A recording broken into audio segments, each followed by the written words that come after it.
जय हिंद दोस्तों, स्वागत है आपका अपने YouTube चैनल पर। रेडियो जजिया आज हम 12वीं बीपीएससी टेस्ट सीरीज का सबसे इम्पोर्टेंट सेट करने वाला है, जो कि आपका दृष्टि आईएएस के द्वारा जो 12वीं बीपीएससी प्रीलिम्स का टेस्ट कराया जा रहा है उसका हम लोग टेस्ट नंबर 18 का पार्ट 2 देखेंगे। ध्यान रखिए भैया, आज आपको 75 नंबर प्रश्न से लेकर 150 नंबर प्रश्न पूरा आपका कंप्लीट कराया जाएगा। ध्यान रखिएगा, अगर पार्ट 1 अभी तक नहीं देखें तो प्लीज़ पार्ट 1 देख लीजिए। और एग्जाम में मात्र आपका आज 15 दिन बचा हुआ है। ध्यान रखिएगा, पूरा वीडियो वॉच कीजिएगा, ध्यान से देखिएगा। अब वीडियो को भी 1.20x पे देखिएगा, थोड़ा सा जल्दी कवर हो जाएगा। चलिए बिना कोई देर किए हुए चलते हैं सीधा प्रश्न नंबर 76 की ओर। चलिए यहाँ से शुरुआत करते हैं प्रश्न नंबर 76 से। अगर आप लोग चैनल पर नए हैं भैया तो प्लीज़ आपसे हाथ जोड़कर निवेदन करें, प्लीज़ चैनल को सब्सक्राइब कर लीजिए भैया, प्लीज़ कर लीजिए। आपका एक सपोर्ट हमको बहुत आगे ले जाएगा। चलिए देखिए, पहला नंबर प्रश्न आपका क्या है, ध्यान से सुनिएगा। 76 नंबर प्रश्न बताइएगा। देखिए, लोकसभा में व्हिप के पद के संबंध में निम्नलिखित में से कौन सा कथन आपका सही है। क्या बोल रहे हैं, लोकसभा में व्हिप के पद के संबंध में निम्नलिखित में से कौन सा कथन आपका सही है। देखिए, ए में आइए, भारत के संविधान द्वारा सृजन एक संवैधानिक पद है। क्या सही है, तो ये आपका सही नहीं है। देखिए, इसका उल्लेख लोकसभा के कार्य संचालन तथा कर व्यवहार नियमों में किया गया है, जो कि बिल्कुल आपका सही नहीं है। तो देखिए, यह किसी अधिनियम के बजाय संसदीय परंपरा तथा दलगत अनुशासन पर आधारित है, ये बिल्कुल आपका सही है। ध्यान रखिएगा। देखिए, लोकसभा के व्हिप के पद के संबंध में निम्नलिखित में से कौन सा कथन सही है, तो ऑप्शन नंबर सी आपका बिल्कुल सही हो जाएगा। ध्यान रखिए, सही चुनना था तो आखिर शुरुआत से हर ऑप्शन पढ़ेंगे तो इसीलिए आप लोग को थोड़ा सा बढ़िया समझ में आ जाए। 77 नंबर प्रश्न बताइएगा। भारत के महाधिवक्ता बताइए, बस इतने। भारत के महाधिवक्ता देश के द्वितीय विधि अधिकारी हैं। ध्यान रखिए, भारत के महाधिवक्ता देश के द्वितीय विधि अधिकारी हैं। चलिए इसके बारे में थोड़ा सा हम लोग जानते थे कि भारत के महाधिवक्ता देश के द्वितीय विधि अधिकारी होते हैं तथा वे महान्यवादी की सहायता करते हैं। महान्यवादी के विपरीत क्या सॉलिसिटर जनरल पद का उल्लेख भारत के संविधान में नहीं किया गया है। ध्यान रखिएगा। नेक्स्ट क्वेश्चन पर चलते हैं, प्रश्न नंबर 78 की ओर, बताइए। भारत के संविधान के अंतर्गत विधायी शक्तियों के संदर्भ में निम्नलिखित कथनों पर विचार कीजिए और निम्नलिखित में से कौन से विषय संसद की विशिष्ट शक्तियों के अंतर्गत आते हैं। बताइए कौन सा अंतर्गत आते हैं। क्या बोल रहा है, संसद की विशिष्ट शक्तियों के अंतर्गत आते हैं। कौन कौन से आते हैं, तो आपका आते हैं, देखिए, साइबर विधियाँ आते हैं, उसके बाद इलेक्ट्रॉनिक वाणिज्यिक आते हैं। ध्यान रखिएगा। तो ऑप्शन नंबर ए आपको बिल्कुल सही उत्तर हो जाएगा। नेक्स्ट क्वेश्चन पर चलते हैं, प्रश्न नंबर 79 की ओर। बताइए, निम्नलिखित में से कौन सा राज्य नीति निर्देशक तत्व समाजवादी सिद्धांतों पर आधारित हैं। बताइए, निम्नलिखित में से कौन सा राज्य के नीति निर्देशक तत्व समाजवादी सिद्धांतों पर आधारित हैं, मतलब समाजवादी सिद्धांतों पर आधारित हैं। तो ध्यान रखिए, देखिए, एक में पुरुषों तथा महिलाओं दोनों के लिए सामान्य कार्य हेतु समान वेतन है। क्या कथन एक आपका सही होगा, तो बताइएगा कथन एक आपका क्या सही है। तो कथन एक जो है सो आपका, बताइए क्या कथन एक आपका सही है, तो कथन एक आपका बिल्कुल सही है कथन। और उसके बाद देखिए, अनुसूचित जातियों, अनुसूचित जनजातियों तथा अन्य उपक्षित वर्गों के शैक्षणिक आर्थिक हितों की अभिवृद्धि बिल्कुल सही नहीं है। 3 में आपका सभी श्रमिकों के लिए निर्वाह योग्य वेतन तथा सामान्यजनक जीवन स्तर सुनिश्चित करना, ये कथन आपका बिल्कुल सही है। 4 में कार्यपालिका से न्यायपालिका के पृथकीकरण, ये आपका बिल्कुल सही नहीं है। ध्यान में रखिएगा। क्वेश्चन क्या था, क्वेश्चन पर नीति निर्देशक तत्व के समाजवादी सिद्धांतों पर आधारित है, तो 1 और 3 आपका बिल्कुल सही होगा। ध्यान रखिएगा। तो 1 और 3 आपका ऑप्शन नंबर बी में है। ध्यान रखिएगा। चलिए नेक्स्ट क्वेश्चन में चलते हैं, प्रश्न नंबर 80 की ओर। और अभी तक चैनल को सब्सक्राइब नहीं किए हैं भैया तो प्लीज़ आपसे हाथ जोड़ते हैं बार बार कि चैनल को प्लीज़ सब्सक्राइब कर लीजिए। बताइए, निम्नलिखित में से कौन सा युग्म सही सुमेलित नहीं है। बताइए कौन सा सही सुमेलित नहीं है, तो इसका आंसर आप लोग प्लीज़ कमेंट बॉक्स में बताइएगा। सॉरी माफ़ कीजिएगा, इसका आंसर हमको नहीं मालूम है, इसलिए मैं स्टार लगा दिए हैं। इसका आंसर आप लोग कमेंट बॉक्स में बता लीजिएगा अगर पता होगा तो।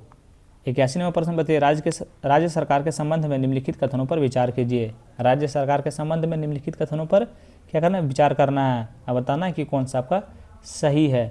तो देखिए, एक में राज्य के विभागों तथा कार्यकारी विभागों का आवंटन राज्यपाल द्वारा मुख्यमंत्री की सलाह पर मंत्रियों के माध्यम से किया जाता है। क्या कथन एक आपका सही है, तो कथन एक आपका जो है सो बिल्कुल सत्य है। कथन 2 में मुख्य सचिव राज्य सचिवालय का प्रमुख होता है। कथन 2 भी आपका बिल्कुल सही है। ध्यान रखिए, राज्य सरकार के संबंध में निम्नलिखित कथनों पर विचार कीजिए, कौन सा कथन सही है। तो 1 और 2 आपका बिल्कुल सही है। चलिए नेक्स्ट क्वेश्चन में चलते हैं, प्रश्न नंबर 82 की ओर। बताइएगा, राज्यसभा के कार्यवाहियों के संबंध में निम्नलिखित में से कौन सा कथन सही है। राज्यसभा के कार्यवाहियों के संबंध में निम्नलिखित में से कौन सा कथन आपका सही है। तो भारत के उपराष्ट्रपति राज्यसभा का पदन सभापति होता है। ध्यान रखिएगा, तो कौन सा ऑप्शन नंबर बी, जो बहुत इजी क्वेश्चन था भैया। राज्यसभा की कार्यवाहियों के संबंध में कौन सा कथन सही था। तो भारत के उपराष्ट्रपति राज्यसभा का पदन सभापति होता है। ध्यान रखिएगा। नेक्स्ट क्वेश्चन पे आते हैं।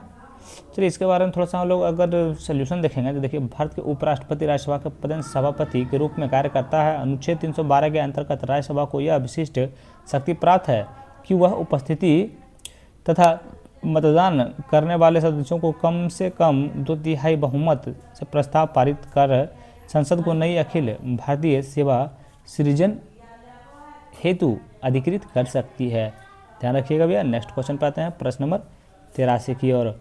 मतलब भारत के संविधान के अंतर्गत मूल अधिकारों के संदर्भ में सकारात्मक कार्रवाई के संबंध में निम्नलिखित कथनों पर आपको विचार करना है।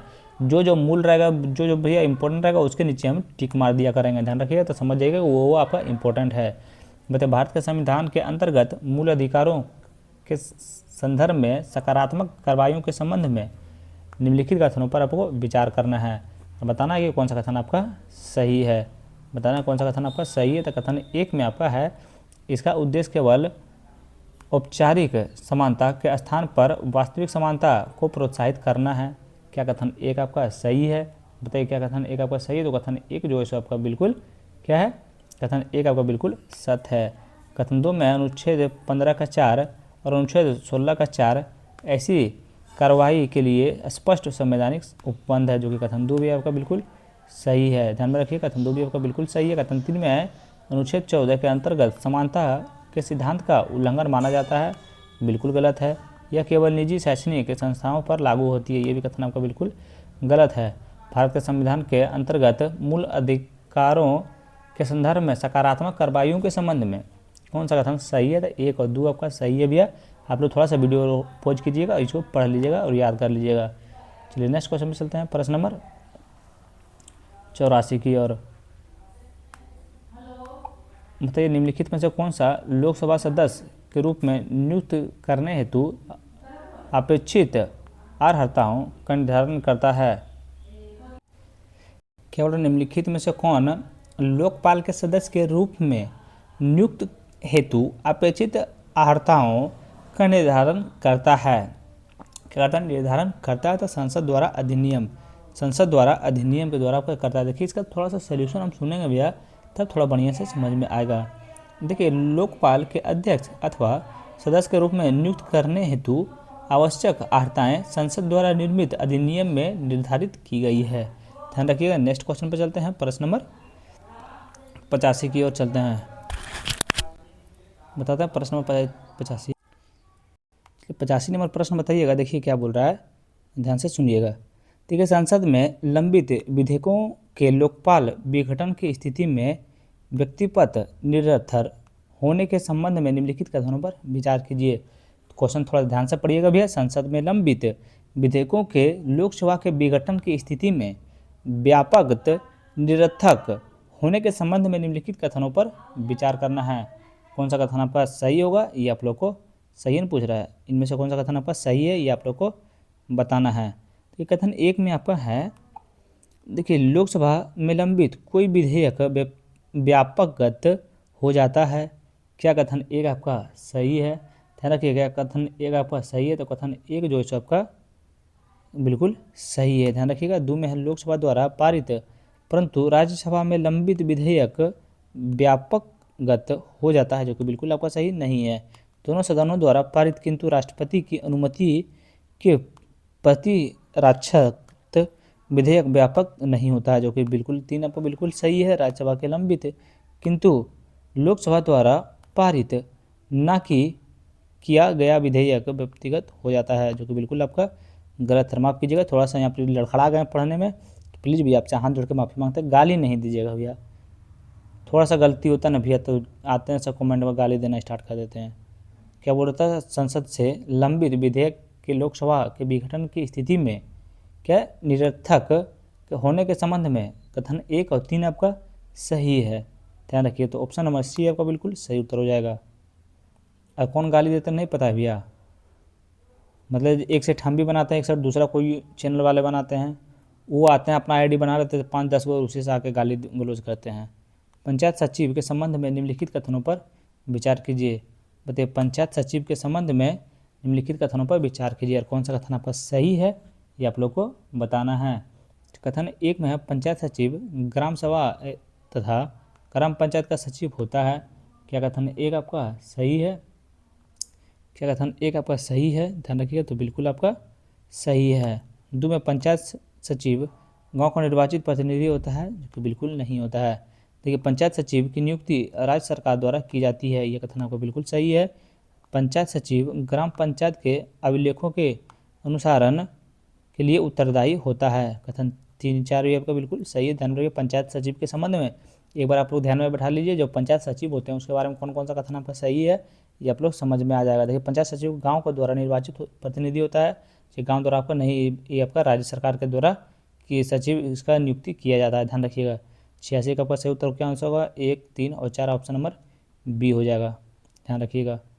नेक्स्ट क्वेश्चन पे आते हैं। प्रश्न नंबर 87 को बताए, निम्नलिखित में से दिल्ली के अतिरिक्त किसी अन्य नगर में भारत का सर्वोच्च न्यायालय का पीठ स्थापित करने का अधिकार किसके पास होता है? बताइए, निम्नलिखित में से दिल्ली के अतिरिक्त किसी अन्य नगर में भारत के सर्वोच्च न्यायालय की पीठ स्थापित करने का अधिकार किसके पास होता है? तो आपका भारत के किसके पास होता है? भारत के मुख्य न्यायाधीश को राष्ट्रपति को स्वीकृत, ध्यान रखिए ऑप्शन नंबर सी हो जाएगा। भारत के मुख्य न्यायाधीश को राष्ट्रपति के स्वीकृत सहित, ध्यान रखिए, तो ऑप्शन नंबर सी आपका बिल्कुल सही उत्तर हो जाएगा। नेक्स्ट क्वेश्चन पे आते हैं। प्रश्न नंबर 88 की ओर। बताइए, निम्नलिखित में से किसने बिहार के हिंदुस्तान सोशलिस्ट रिपब्लिकेशन एसोसिएशन की गतिविधियों के नेतृत्व किया गया था? नेतृत्व आपका किया गया था, ध्यान रखिएगा, तो आपका योगेंद्र शुक्ल को आपका किया गया था। ध्यान रखिए, देखिए योगेंद्र शुक्ल बिहार के प्रमुख क्रांतिकारी थे। उन्होंने बिहार के हिंदुस्तान सोशलिस्ट रिपब्लिकेशन एसोसिएशन गतिविधियों में महत्वपूर्ण भूमिका निभाई थी। ध्यान रखिएगा। नेक्स्ट क्वेश्चन पर चलते हैं। प्रश्न नंबर 89 की ओर। बताइए, आत्मकथा निम्नलिखित में से बिहार के किस प्रमुख नेता की आत्मकथा है? आत्मकथा बिहार के किस प्रमुख नेता की आत्मकथा थी? तो बिहार के किस नेता की आपका आत्मकथा थी? तो सबको पता है भैया, ये आपका डॉक्टर राजेंद्र प्रसाद की थी। ध्यान रखिएगा। बताइए, नेक्स्ट क्वेश्चन देखिए, निम्नलिखित में से किस जिले को बिहार की औद्योगिक राजधानी के रूप में माना जाता है? किसको आपको माना जाता है? सबको पता है भैया, तो आपका बेगूसराय को माना जाता है। ध्यान में रखिएगा। आप लोग पटना बोलते हैं, लेकिन पटना नहीं, बेगूसराय को माना जाता है। क्वेश्चन क्या था, किस जिले को बिहार की औद्योगिक की राजधानी के रूप में जाना जाता है? तो देखिए, के रूप में आपका बेगूसराय को माना जाता है। देखिए, फरसुद्दीन मनेरी किस सूफी सिलसिले से संबंधित हैं? बताइए, फरसुद्दीन मनेरी किस सूफी सिलसिले से संबंधित हैं? आपका फिरदौसी से संबंधित है। ध्यान रखिएगा। तो ऑप्शन नंबर सी आपका राइट आंसर हो जाएगा। थोड़ा सा फास्ट निकलेंगे भैया, वन लाइनर है, वन लाइनर पर थोड़ा सा मौका मिल जाता है थोड़ा सा जल्दी से निकलने के लिए। राजा विशालगढ़ बिहार के किस जिले में स्थित हैं? राजा विशालगढ़ बिहार के किस जिले में स्थित हैं? आपको वैशाली जिले में स्थित हैं। ध्यान रखिएगा। नेक्स्ट क्वेश्चन पे आते हैं। प्रश्न नंबर वन लाइनर मिलता है, थोड़ा सा इसमें मौका मिल जाता है थोड़ा सा वीडियो को जल्दी कवर करने का। बताइए, कोसी मेची लिंक परियोजना के अंतर्गत कोसी एवं मोची नदियों की कृत्रिम अंतर संबंध क्या आउटफॉल बिहार के किस जिले में होता है? तो बिहार के किस जिले में होता है? तो बिहार का आपका किशनगंज जिले में आपका होता है। ध्यान रखिए। क्वेश्चन थोड़ा सा ध्यान से पढ़िएगा, फिर से पढ़िएगा, बहुत इंपॉर्टेंट क्वेश्चन है। बताइए, कोसी मेची लिंक परियोजना के अंतर्गत कोसी एवं मेची नदियों का कृत्रिम अंतर का संबंध आउटफॉल बिहार के किस जिले में होता है? तो आपका किशनगंज जिले में होता है। ध्यान रखिएगा। नेक्स्ट क्वेश्चन पे आते हैं। प्रश्न नंबर 94 की ओर। बताइए, बिहार में सोहर गीत तथा उससे संबंधित नृत्य निम्नलिखित में से किस अवसर पर प्रस्तुत किए जाते हैं? देखिए, बिहार में सोहर गीत तथा उससे संबंधित नृत्य निम्नलिखित में से किस अवसर पर प्रस्तुत किए जाते हैं? तो बताइएगा, किस अवसर पर प्रस्तुत किए जाते हैं? तो आपको बच्चे के जन्म पर प्रस्तुत किए जाते हैं, ध्यान रखिएगा।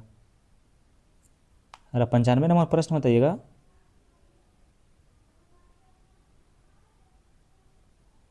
बताइए बिहार के कितने जिले कृषि जलवायु क्षेत्र दू उत्तर पूर्वी जलोढ़ मैदान के अंतर्गत आते हैं? तो अंतर्गत आते हैं, कौन कौन से आते हैं? तो आपका 8 आते हैं, ध्यान रखिएगा। देखिए कितने जिले, बिहार के कितने जिले कृषि जलवायु क्षेत्र दू उत्तर पूर्व जलोढ़ मैदान के अंतर्गत आते हैं? तो आपका 8 जिला आते हैं, ध्यान रखिए। 8 जिला कौन कौन से आते हैं बताइए। देखिए 8 जिला आपका सहरसा हो गया, सुपौल हो गया, मधेपुरा हो गया, पूर्णिया हो गया, किशनगंज हो गया, अररिया हो गया, कटिहार हो गया और खगड़िया होगा, खगड़िया हो जाएगा, डिया हो जाएगा, ध्यान में रखिए, खगड़िया हो जाएगा। 96 नंबर प्रश्न, तीसरा क्वेश्चन देखिए भैया, आपको मुंह पर याद होना चाहिए, मुंह पर याद नहीं होगा तो बड़ा दिक्कत हो जाएगा। देखिए प्रशासनिक वितरण की दृष्टि से बिहार के सर्वाधिक नगर पंचायतें किस जिले में हैं?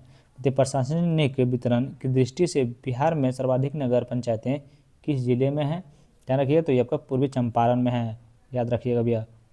नेक्स्ट क्वेश्चन 97 नंबर प्रश्न देखिए आपको क्या बोल रहा है, प्राथमिक कृषि ऋण समितियों को बिहार के निम्नलिखित में से किस विधायी अधिनियम के अंतर्गत विधायी रूप से संस्थागत तथा संचालित किया गया था?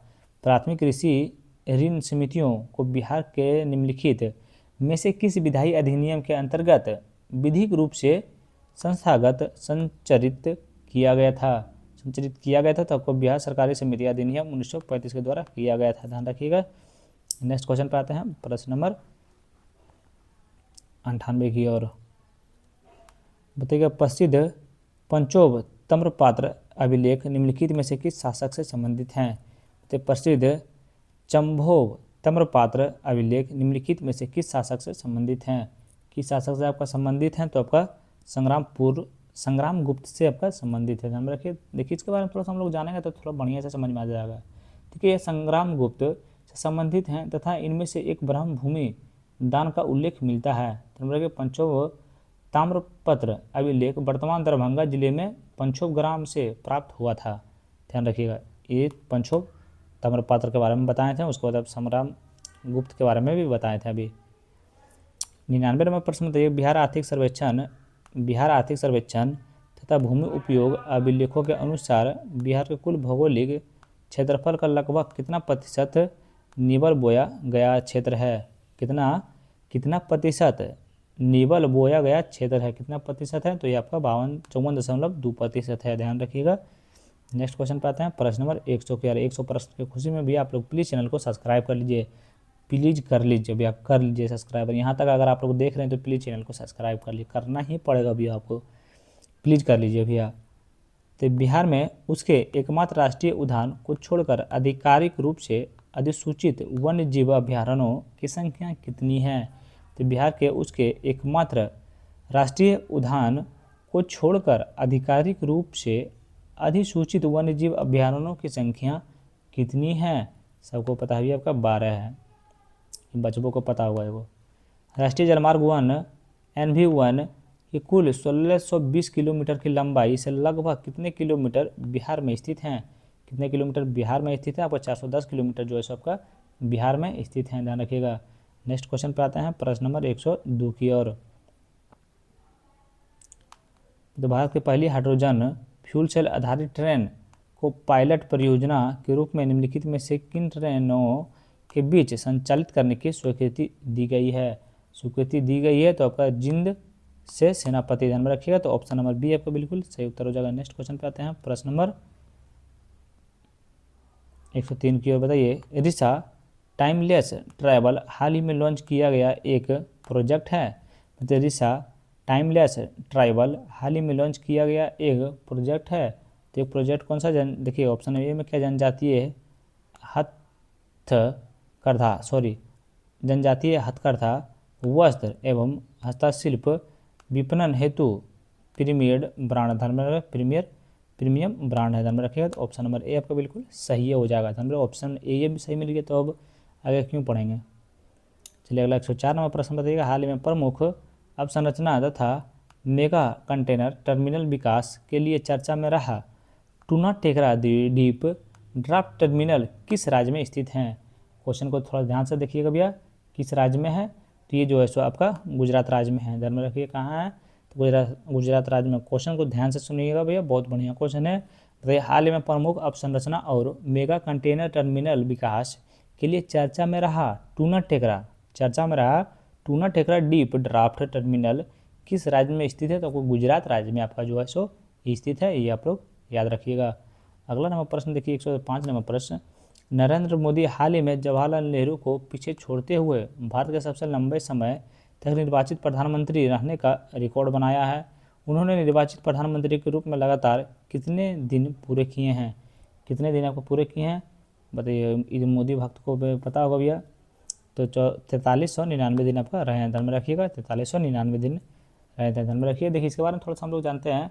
देखिए, नरेंद्र मोदी 10 जून 2026 को प्रधानमंत्री पद पर लगातार 4399 दिन पूरे किए हैं, जिनके साथ उन्होंने भारत के सबसे अधिक समय तक निर्वाचित प्रधानमंत्री रहने का मामले में जवाहरलाल नेहरू का रिकॉर्ड को पीछे छोड़ दिया है। ध्यान में रखिएगा। चलिए नेक्स्ट क्वेश्चन देखते हैं। प्रश्न नंबर क्या, नरेंद्र मोदी। ध्यान रखिएगा, जहाँ आपको मोदी आ गया है तो वहाँ क्वेश्चन आपका VVI बन जाता है। ध्यान में रखिए, क्या होता है, VVI बन जाता है। ध्यान रखिएगा इस चीज़ को। देश का दुनिया का सबसे पावरफुल प्रधानमंत्री में से एक आता है आपका नरेंद्र मोदी, ये चीज़ आप ध्यान रखिएगा। देखिए, हाल ही में गुजरात के किस जिले में जन विरासत संग्रहालय सम्राट संपत्ति म्यूजियम का उद्घाटन किया गया है? तो हाल ही में गुजरात के किस जिले में जैन विरासत संग्रहालय सम्राट संपत्ति म्यूजियम का उद्घाटन किया गया है? आपका गांधीनगर में उद्घाटन किया गया है। ध्यान में रखिएगा। देखिए, अगर 107 नंबर प्रश्न है, यशोदा एवं कृष्ण चित्कर्ष की प्रतिष्ठा 19वीं शताब्दी का तेल चित्रण किस महान कलाकार की रचना है? किस महान कलाकार की रचना है? तो आपका जो है सो राजा रवि वर्मा का आपका रचना है। ध्यान में रखिएगा। देखिए, यशोदा एवं कृष्ण राजा रवि वर्मा द्वारा निर्मित एक प्रसिद्ध तेल चित्रकला है। ध्यान रखिएगा भैया और याद रखिएगा। नेक्स्ट क्वेश्चन पे आते हैं, प्रश्न नंबर 108 की ओर। बताइए, क्या प्रारंभा 2026 पहल के संबंध में निम्नलिखित में से कौन सा कथन आपका सही नहीं है? ध्यान दीजिएगा, यहाँ पे क्या बोलो, सही नहीं है। तो कौन सा आपका सही नहीं है? तो कौन सा आपका सही नहीं होगा? तो ये आपका हो जाएगा। देखिए, इस अभियान, थोड़ा सा जूम आउट कर लेते हैं इसको।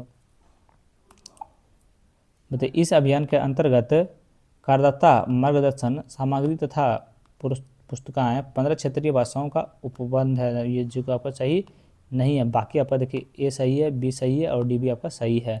इसमें क्या बोल रहा है, कौन सा सही नहीं है? तो ऑप्शन नंबर सी नहीं है। नेक्स्ट क्वेश्चन पे आते हैं, प्रश्न नंबर 109 की ओर।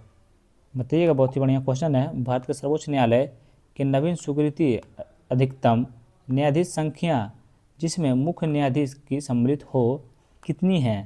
बताइए, भारत के सर्वोच्च न्यायालय की नवीन स्वीकृति अधिकतम न्यायाधीश संख्या जिसमें मुख्य न्यायाधीश भी सम्मिलित हो वो कितनी है?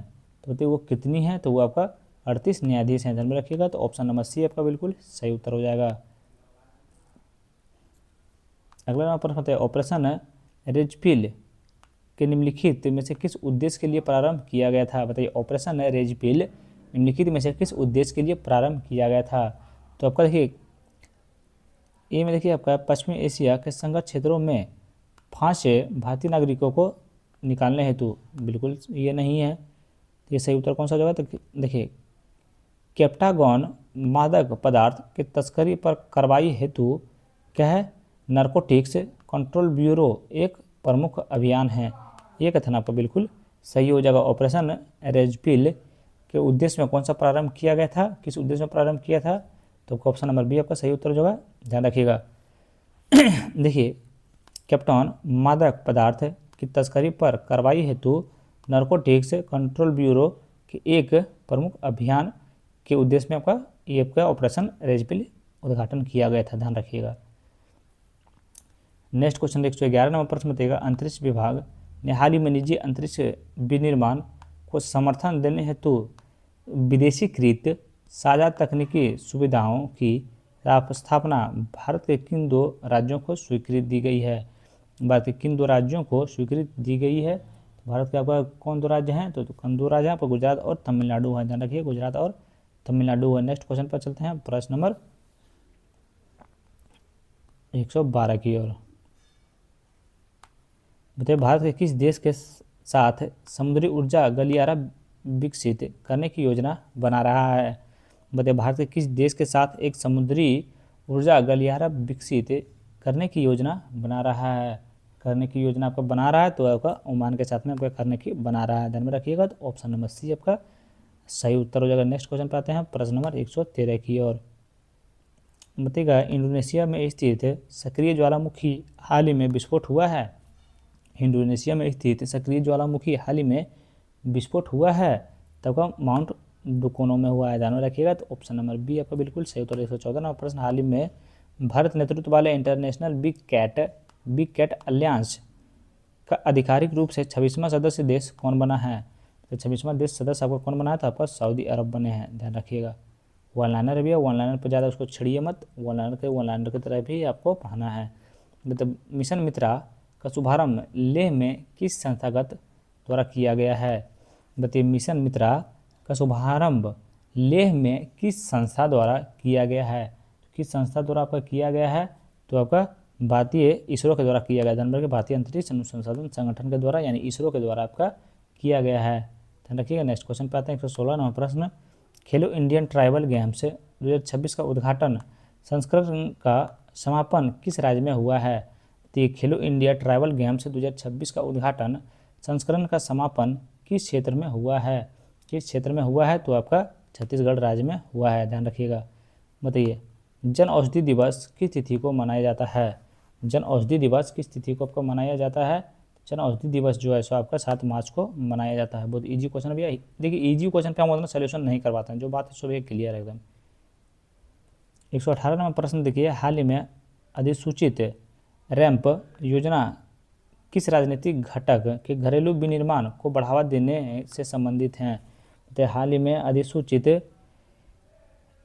रेपम योजना किस राजनीतिक घटक के घरेलू विनिर्माण को बढ़ावा देने से संबंधित हैं। किससे आपको बढ़ावा देने से संबंधित हैं, तो आपको दुर्लभ मृदा स्थायी चुंबक को आपका बढ़ावा देने से संबंधित है, ध्यान में रखिएगा। नेक्स्ट क्वेश्चन पाते हैं, प्रश्न नंबर 119 की ओर। बताइए फीफा पीस प्राइज का प्रथम पुरस्कार किसे प्रदान किया गया है। बताइए फीफा पीस प्राइज का प्रथम पुरस्कार किसे प्रदान किया गया है, तो आपका डोनाल्ड ट्रंप को आपका किया गया है, ध्यान में रखिएगा। फीफा पीस प्राइज का प्रथम पुरस्कार किसे प्रदान किया, तो डोनाल्ड ट्रंप को आपका किया गया है। नेक्स्ट क्वेश्चन पे चलते हैं। देखिए भारतीय रिजर्व बैंक हाल ही में पहली बार बैंकों को किस बहुमूल्य धातु को ऋण संपार्श्विक रूप में स्वीकार करने की अनुमति दी है।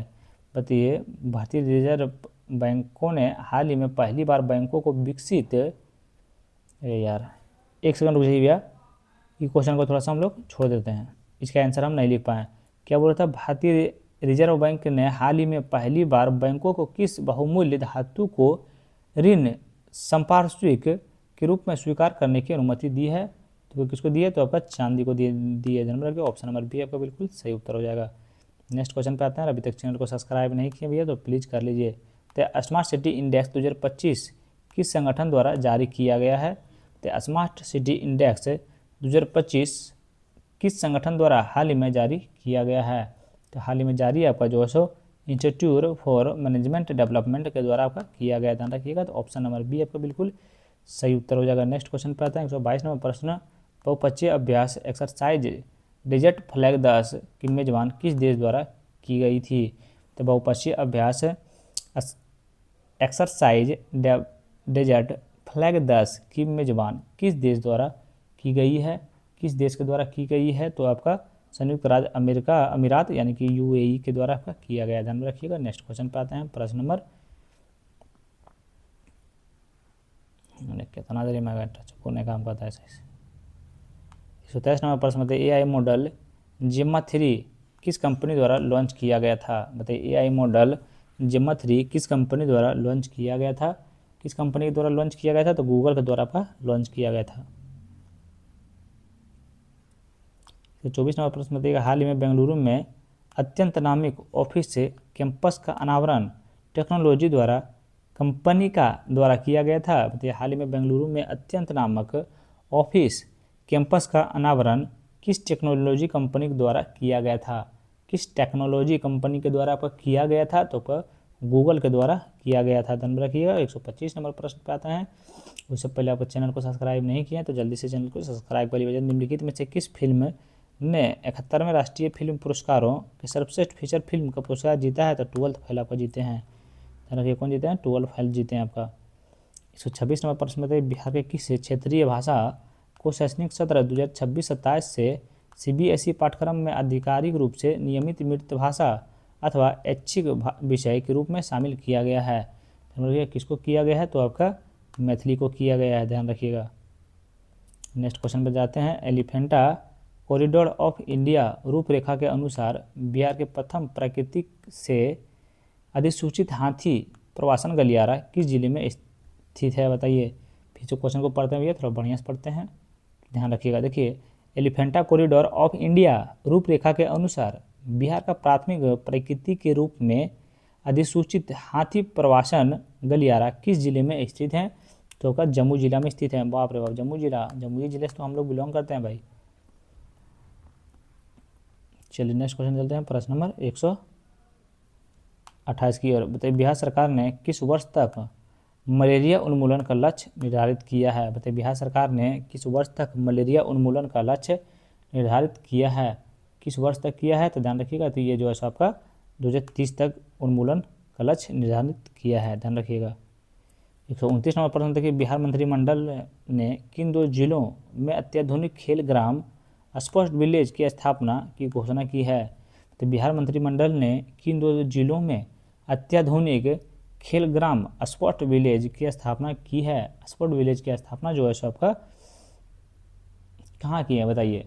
ठीक है, इसके बारे में थोड़ा सा हम लोग जानते हैं। उससे पहले आंसर जानने से पहले देखिए ध्यान से सुनिएगा, तो आप लोगों को खुद आंसर पता चल जाएगा। देखिए, बिहार के मंत्रिमंडल ने बिहार के 9 डिवीजन खेल ग्राम की स्थापना का स्वीकृति प्रदान किए हैं। इस सुविधाओं का उद्देश्य खिलाड़ियों के लिए आधुनिक खेल अवसंरचना, प्रशिक्षण सुविधाएं, आवासीय तथा कोचिंग सहायता का उपलब्ध कराना है। ध्यान रखिएगा। तो इसका सही उत्तर कौन सा हो जाएगा, तो इसका आंसर देखिए भैया हमको नहीं मालूम है, ध्यान रखिएगा। उसका आंसर मान के चलिए आप लोग कमेंट बॉक्स में। 2 क्वेश्चन हर बार छोड़ते हैं, देखो शुरू में छोड़ते हैं, वो अभी छोड़ रहे हैं, तो इसका आंसर आप लोग कमेंट बॉक्स में बताइएगा। देखो, आपदा प्रतिक्रिया का आंतरिक सुरक्षा तत्परता को सुदृढ़ करने के लिए बिहार मंत्रिमंडल ने हाल ही में किन 2 जिलों को नागरिक रक्षा जिले घोषित किया है, तो आपदा प्रतिक्रिया तथा आंतरिक सुरक्षा तत्परता को सुदृढ़ करने के लिए बिहार मंत्रिमंडल ने हाल ही में किन 2 जिलों को नागरिक रक्षा जिले घोषित किया है। नागरिक रक्षा को गया और मुंगेर को किया। नंबर कहाँ गया और मुंगेर, तो ऑप्शन नंबर आपका बी में है। नेक्स्ट क्वेश्चन 131 में प्रश्न बताइएगा, निम्नलिखित में से कौन सा कथन किसी राष्ट्र के भुगतान संतुलन BOP में लगातार घाटे का सबसे अच्छा वर्णन करता है, तो निम्नलिखित में से कौन सा कथन किसी राष्ट्र के भुगतान संतुलन BOP में लगातार घाटे का सबसे अच्छा वर्णन करता है।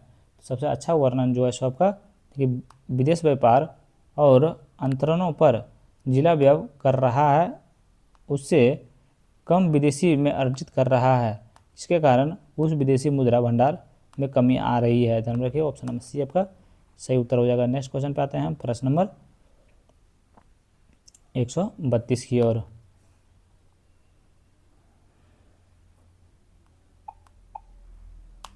बताइएगा, निम्नलिखित में से विविध आर्थिक कारकों का कौन सा समूह भारतीय रुपया के अमेरिका डॉलर के मुकाबले में नियंत्रण अवमूल्यन के प्रमुख कारणों का प्रतिनिधित्व करता है।